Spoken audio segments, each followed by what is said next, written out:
هذا يوم عيد الأضحى ويوم النهر. فقال تعالى في سورة الكوثر: أعوذ بالله من الشيطان الرجيم، بسم الله الرحمن الرحيم. إنا أعطيناك الكوثر فصل لربك وانحر إن شانئك هو الأبتر. أشهد أن لا إله إلا الله وحده لا شريك له الملك الواحد القهار، وأشهد أن سيدنا محمدا عبده ورسوله نوره فاق كل نور. اللهم صل وسلم على سيدنا محمد الطاهر المطهر وعلى آله وصحبه الأخيار. أما بعد، فاليوم أيها الأخوان رحمكم الله، أوصيكم على نفسي بتقوى الله فقد فاز المؤمنون المتقون. Hadirin jamaah salat Idul Adha yang semoga dirahmati oleh Allah Subhanahu wa taala. Pertama dan terutama, marilah kita bersyukur kepada Allah Subhanahu wa taala dengan senantiasa memperbanyak mengucapkan kalimat alhamdulillah, alhamdulillah, alhamdulillah rabbil alamin. Karena atas segala nikmat dan karunia yang Allah berikan kepada kita semua, pada saat ini kita menyaksikan dan melakukan sendiri syiar Allah yang tersebar di muka bumi, ialah selain haji ke Baitullah bagi saudara-saudari kita muslimin muslimat, yang mudah-mudahan haji dan umrah mereka menjadi haji dan umrah yang mabrur, yang kata Nabi al-hajjul mabrur laisa lahu jazaa'un illa jannah. Haji mabrur, haji yang baik, tidak melakukan perkara-perkara yang dilarang dalam ibadah haji, maka tidak ada balasan lagi kecuali surga Allah Subhanahu wa taala. Amin Allahumma amin. Selain itu, syiar yang tampak dalam hari raya Idul Adha ini yaitu bertakbir, mengumandangkan keagungan Allah Subhanahu wa taala yang disunnahkan serta disyariatkan mulai subuhnya hari raya Idul Adha sampai terbenamnya hari Tasyrik tanggal ke-13 daripada bulan Dzulhijjah. Dianjurkan dan disunnahkan semuanya kita sebagai orang Islam mengumandangkan keagungan Allah dengan kalimat Allahu Akbar, Allahu Akbar, Allahu Akbar, la ilaha illallah, Allahu Akbar, Allahu Akbar, walillahil hamd.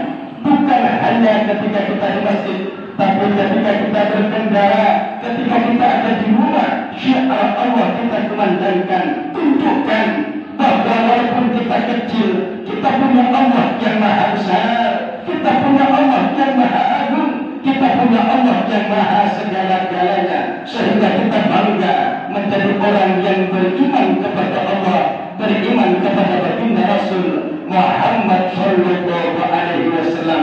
Dan kata Nabi, zayyinu a'yadakum bitakbir, hiasilah hari raya kalian dengan banyak bertakbir mengagungkan Allah Subhanahu wa taala. Kemudian syiar Allah yang tersebar, yang kita saksikan bersama dari kompleks dan tempat-tempat kita, ialah ibadah kurban.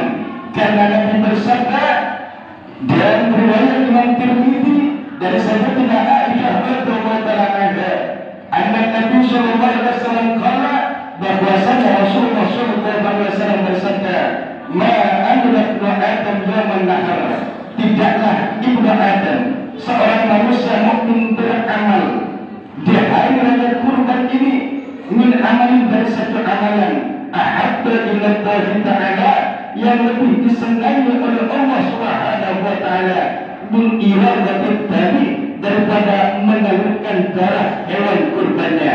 Innaha, sesungguhnya hewan kurban yang kita kurbankan karena Allah Subhanahu wa taala, la ta'ti yaumil qiyamah, betul-betul akan datang di hari kiamat, bikuliha, dengan tanduk-tanduknya, wa aqlabiha dan dengan kuku-kukunya, wa inad darah dan sesungguhnya darah sembelihan hewan kurban yang kita korbankan karena Allah Ta'ala la yaqa'u lahu fi makanin akan jatuh di sisi Allah dalam sebuah tempat qabla an yaqa'a ilal ardi sebelum dia darah tersebut mengalir ke bumi. Bahkan sebagian riwayat mengatakan sedang darah yang menetes pada bumi, maka 7 lapis bumi ya hewan kurban yang dialirkan oleh darah yang kurban kita semuanya memohonkan ampunan kepada Allah Subhanahu wa Ta'ala untuk orang-orang yang berkurban. Maka kita berdoa semoga saudara kita semua yang sudah pernah berkurban, sedang berkurban dan berniat akan berkurban menjadi pengorbanan dan kurban yang diterima oleh Allah Subhanahu wa Ta'ala yang kelak akan menjadi tunjangan kita dari tempat kita kepada mahsyar menuju keselamatan kesudahan Allah Subhanahu wa Ta'ala. Amin Allahumma amin. Maka kata Nabi, fatayyibu bihadza sya'an, maka ketika berkurban ikhlaskanlah hatimu, murnikanlah hatimu semata-mata karena mendekatkan diri kepada Allah Subhanahu wa Ta'ala. Adapun jika batal daripada disyaratkannya takbir dan kurban ialah berkisah daripada kisahnya Nabi Ibrahim alaihissalam, yang Nabi Ibrahim adalah Khalilullah, seorang Nabi yang berjuluk kekasih Allah. Nabi Ibrahim adalah salah satu Nabi yang masuk dalam jajaran ulul azmi, Nabi yang memiliki kesabaran luar biasa yang dipilih oleh Allah. Bahkan kita tak jarang sedang kita bersolawat kepada kekasih kita kanjeng Nabi Muhammad sallallahu alaihi wasallam banyak digandingkan dengan salawat kepada Nabi Ibrahim alaihissalam. Maka di antara julukan Nabi Ibrahim adalah Abu Syariah, bapak daripada syariat, karena lewat ibadah haji, ibadah kurban, ibadah takbir itu berasal daripada syariatnya Nabi Ibrahim alaihissalam yang berkelanjutan sampai kepada syariatnya Nabi kita Muhammad sallallahu alaihi wasallam. Adapun dasar daripada kurban, Allah Subhanahu wa Ta'ala berfirman dalam Al-Quran surah Al-Qasas, Bismillahirrahmanirrahim, Inna a'tainaka al-kautsar, wahai kekasih Muhammad, sesungguhnya aku berikan engkau al-kautsar, telaga kautsar. Telaga kautsar ini adalah kolam telaganya Rasulullah yang telah akan didatangi oleh para umatnya dari Nabi Muhammad sallallahu alaihi wasallam, yang semuanya akan diberi minum oleh Rasulullah sallallahu alaihi wasallam. Dari telaga kautsar ini mudah-mudahan telah kita diberi minum oleh Rasulullah dengan tangan mulia Rasulullah sallallahu alaihi wasallam. Amin Allahumma amin. Dan berikan kepada wahai kekasih Muhammad kebaikan yang banyak. Maka ketika itu fasalli li rabbika, maka salatlah engkau karena Tuhanmu, wanhar dan sembelihlah hewan kurbanmu. Kata ulama tafsir, maka fasalli li rabbika, salatlah kau salat Idul Adha, salat Idul Adha, wanhar lalu sembelihlah hewan kurbanmu.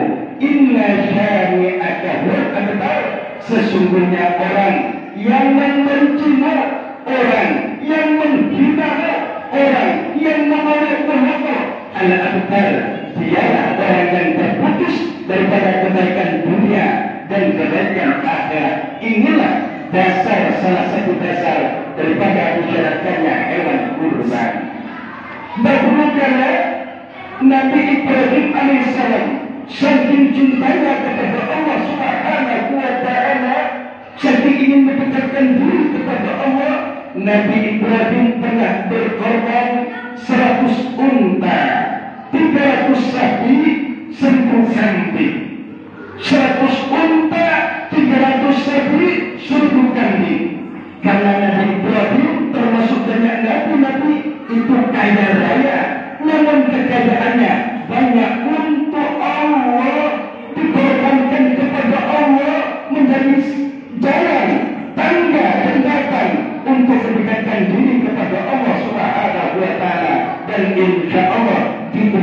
Kanjeng Nabi Muhammad SAW akan timbul Ibrahim yang lain yang mereka berani, mereka mengorbankan jiwa dan raga serta harta mereka demi untuk mendekatkan diri kepada Allah, mengharap ridha Allah, mengharap cinta Allah, mengharap rahmatnya Allah Subhanahu wa ta'ala. Akhirnya kejadian ini disingkat diperlihatkan oleh Allah kepada para malaikat dan para manusia dan jin ketika itu.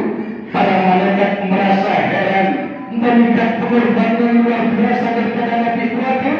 Manusia pun begitu juga. Akhirnya keluarlah kata-kata dari Ibrahim yang telah akan menjadi cikal bakal di syariatnya takbir dan kurban. Apa kata Nabi Ibrahim? Kulluna tukurribatihi, apa-apa yang aku kurbankan laisa bisyai'in indi, sungguh bukan apa-apa, bukan seberapa dariku. Wallahi kata Nabi Ibrahim, demi Allah, lau kanu ibn, andaikan aku punya putra. Kebetulan ketika itu Nabi Ibrahim belum dikaruniai seorang anak, padahal umur Nabi Ibrahim masih sepuh. Andai kata Nabi Ibrahim aku punya anak dan Allah perintahkan untuk aku korbankan di jalan Allah, untuk mendekatkan diriku kepada Allah, niscaya aku akan korbankan anakku tersebut, akan kusembelih anakku tersebut kalau memang itu perintah Allah Subhanahu wa ta'ala. Dari masa ke masa, dari zaman ke zaman, dari tahun ke tahun, akhirnya Nabi Ibrahim oleh Allah Ta'ala dikaruniai seorang anak yang bernama Nabi Ismail dari istrinya Sayyidatina Hajar alaihi salam, anak yang kemudian diberikan anak lagi Nabi Ishak oleh Allah dari istrinya Sayyidatina Sarah radhiyallahu anha. Namun sebelumnya Nabi Ibrahim banyak berdoa kepada Allah, Rabbi habli minas shalihin, berikan aku ya Allah anak keturunan yang saleh salehah, yang baik ya Allah. Maka banyak-banyak berdoa, Rabbi habli minas shalihin, Rabbi habli minas shalihin, berilah aku pasangan yang saleh salehah, berikan aku yang anak keturunan yang saleh salehah, santri yang murid saleh salehah, dan seterusnya. Akhirnya dikaruniai seorang anak yang bernama Nabi Ismail alaihissalam. Falamma balagha usyah, kata Allah, ketika umurnya Nabi Ismail alaihissalam sudah bisa berjalan berlalu-lalu dengan Nabi Ibrahim. Dalam riwayat 7 tahun, dalam satu riwayat yang lain 13 tahun. Akhirnya Nabi Ibrahim bermimpi dalam tidurnya di malam ke-8 daripada bulan Dzulhijjah. Ya Ibrahim, Ibrahim, laksanakan nazarmu untuk menyembelih putramu wahai Ibrahim. Ketika itu baru terbangun, Nabi Ibrahim merasa dengan berpikir, mimpi ini dari Allah atau dari syaitan. Maka hari ke-9 daripada bulan Dzulhijjah disebut hari tarwiyah, ayat tarawih ditafakkan, berhujung dari Allah atau dari syaitan. Sunat kemarin puasa sunat. Kemudian di malam ke-9 Nabi Ibrahim bermimpi lagi. Ibrahim, Ibrahim, laksanakan nazarmu wahai Ibrahim.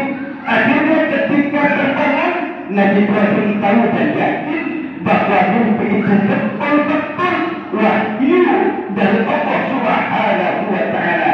Akhirnya Nabi Ibrahim tahu di hari 9 bulan Dzulhijjah disebut hari Arafah, diambil dari lafaz Arafah, yaitu Arafatan baru dan yakin. Maka puasa di hari Arafah kata Nabi, yakin somo yaitu Arafatan disoni sanatain. Puasa di hari Arafah menyamai pahalanya puasa sunnah 2 tahun.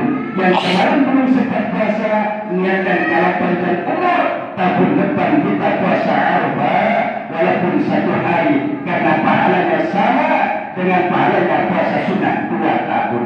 Malam ke-10 Nabi Ibrahim atau malam ketiga tanggal 10 Dzulhijjah datang suara lagi, Ibrahim, laksanakan nazarmu untuk menyembelih putramu. Akhirnya pada siang harinya Nabi Ibrahim musyawarah dengan putranya. Ya bunayya, diceritakan oleh Allah, ya bunayya, wahai putraku, inni ara fil manami, sesungguhnya aku bermimpi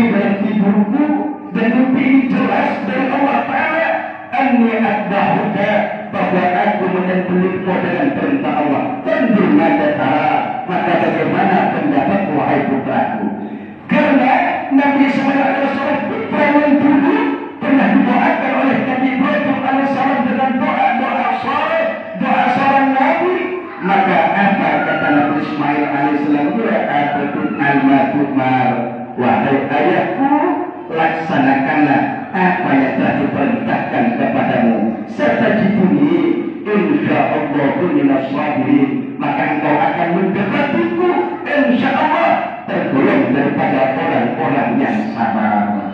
Falamma aslama wa tallahu jadil, maka ketika akan terjadi pengorbanan di keluarga Nabi Ibrahim alaihissalam, engkau dulu berharap punya putra, namun ketika putramu sudah besar, engkau menyangka bahwa ini perintah Allah untuk memberi putramu. Apakah ada Tuhan yang merintahkan untuk membunuh anaknya? Nabi Ibrahim dibuatlah direktur oleh Nabi Ibrahim alaihissalam jin iblis tersebut. Begitu juga Nabi Ismail digoda, Nabi Sayyidina Hajar digoda, namun tidak berani, tidak mampu untuk menggoyahkan keimanan tiga orang saleh ini. Artinya setiap pengorbanan kita, setiap ketaatan kita pasti akan dicoba oleh Allah Subhanahu wa Ta'ala. Kita ingin sholat pasti diuji, puasa Ramadan diuji, haji ke Rasulullah diuji, berinfak diuji, mendidik anaknya dalam agama diuji. Setiap kebaikan yang akan mendekatkan diri kepada Allah pasti akan diuji oleh Allah Subhanahu wa Ta'ala. Kalau lulus sabar, maka insya Allah minas salihin. Tapi kalau tak lulus tak sabar, maka minas salihin, dari orang-orang yang celaka. Naudzubillah min dzalik. Singkat kata, singkat cerita, ketika pedang atau pisau yang begitu tajam yang telah dibuluskan ke lehernya si Nabi Ismail alaihissalam adiknya, pisau tersebut sedikit pun tak mampu untuk menyebabkan bagi lembutnya lehernya Nabi Ismail alaihissalam. Sehingga kata Nabi Ismail, wahai apa? Karena besar majikanmu kepadaku, sehingga yang tak mampu untuk menggeret kepalaku, wahai apa? Kemudian Nabi Ibrahim alaihissalam menghantamkan pisaunya tersebut ke sebuah batu besar. Ternyata batu yang begitu besarnya terbelah menjadi dua, saking tajamnya pisaunya Nabi Ibrahim alaihissalam. Ketika ditanya, wahai pisau, engkau mampu untuk melukai, membelah batu besar, tapi engkau tak mampu untuk melatih daging yang begitu lembutnya, wahai pisau. Dengan izin Allah, pisau berkata, wahai Nabi Ibrahim, engkau memerintahkanku untuk membunuh atau melukai putramu, sementara Allah Tuhanku tidak memerintahkan kepadaku untuk melukai putramu. Apakah aku akan taat kepadamu dengan berdurhaka maksiat kepada Tuhanmu? Tidak, wahai Ibrahim. Akhirnya ketika hal itu terjadi, datanglah para malaikat. Malaikat Jibril datang membawa seekor domba besar atau kambing besar, yang kambing ini adalah kurban Nabi dipelihara di surga, lalu disampaikanlah kepada Nabi Ibrahim sebagai tebusan Nabi Ismail alaihissalam. Inna kadzalika najzil muhsinin wa qadaina, lalu kami panggil kata Allah, ya Ibrahim, kau sedang terbiar, wahai Ibrahim, engkau telah membenarkan mimpi tersebut. Betul mimpi yang kau mimpikan itu adalah dariku. Maka inna kadzalika najzil muhsinin, maka begitulah kami membalas orang-orang yang berbuat baik. Akhirnya kejadian ini diperlihatkan oleh Allah kepada para malaikat. Malaikat semuanya bertakbir ta'ajjub, Allahu Akbar, Allahu Akbar, Allahu Akbar. Dijawab oleh Nabi Ibrahim, Allahu Akbar, walillahil hamd. Dijawab oleh Nabi Ismail, la ilaha illallah, Allahu Akbar, walillahil hamd. Allahu Akbar, Allahu Akbar, la ilaha illallah, Allahu Akbar, walillahil hamd. Kata Nabi Ismail, akhirnya disyariatkannya takbir sampai sekarang. Jadi kita ketika salat selama Idul Adha sampai asalnya tanggal 13 bulan Dzulhijjah, silahkan setelah salat takbiran dulu Allah, baik secara berjemaah atau sendirian, karena itu termasuk takbir yang disunahkan untuk kita syariatkan, untuk kita lakukan di dalam kehidupan kita ini. akhirnya itulah cikal bakal daripada kurban dan takbir. Oleh karena itu, daripada kisah Nabi Ibrahim dan Nabi Ismail alaihissalam, kita dapat mengambil kesimpulan bahwa tidak ada pengorbanan dan perjuangan yang tidak diuji oleh Allah. Pasti semuanya akan ada pengorbanannya, akan ada ujiannya. Kalau sabar, maka termasuk pilihan Allah. Wa innallaha lama'al muhsinin, dan sesungguhnya Allah bersama orang-orang yang berbuat baik. Semoga kita semuanya oleh Allah Subhanahu wa taala dijadikan hamba-hamba yang selalu taat kepada Allah, selalu bisa berkorban dengan ilmu jiwa dan raga serta harta kita, karena akhirnya setelah kita hidup, kita mati. Setelah mati, kita akan dihidupkan kembali dalam kehidupan yang kekal abadi. Setiap kebaikan kita pasti akan kita petik di akhirat sana. Begitu juga dengan keburukan kita akan dibalas oleh Allah juga dengan keburukan, dengan nerakanya Allah Subhanahu wa taala. Amin Allahumma amin. Barakallahu li wa lakum fil Qur'anil azim wa nafa'ana wa iyyakum bima fihi min al-ayati wa dhikril hakim. Innahu ta'ala jawadun ghafurur rahim wa rahimur rahim wa anta khairur rahimin. Allahumma shalli ala